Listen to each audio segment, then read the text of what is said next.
Today I'm going to share a quinoa granola with coconut oil. And first step, in this small saucepan, we need to melt the coconut oil.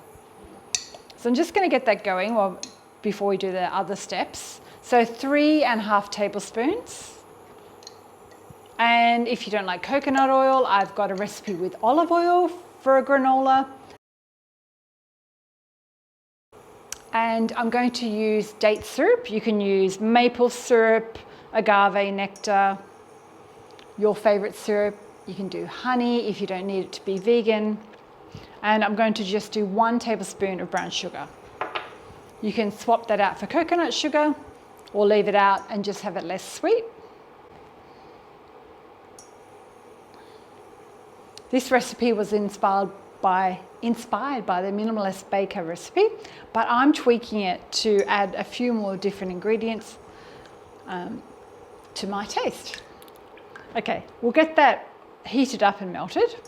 Now for the dry ingredients, I'm doing gluten-free oats today. There's 2 cups, half a cup of quinoa, that's just raw quinoa. That'll toast in the oven. I sometimes chop my almonds, but today I'm just going to throw them in whole.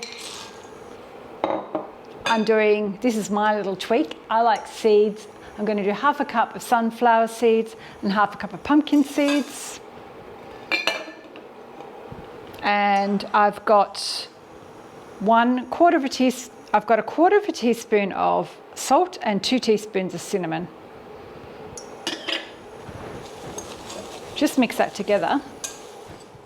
That's nice and bubbly and hot, and all the ingredients are together now. I'm just going to pour that onto my dry ingredients. Mix it together.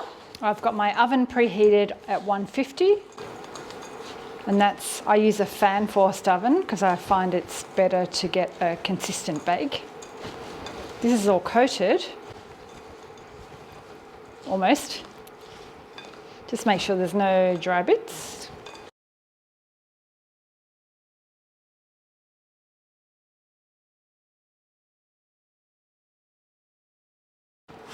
Smells so good. The cinnamon and the date syrup.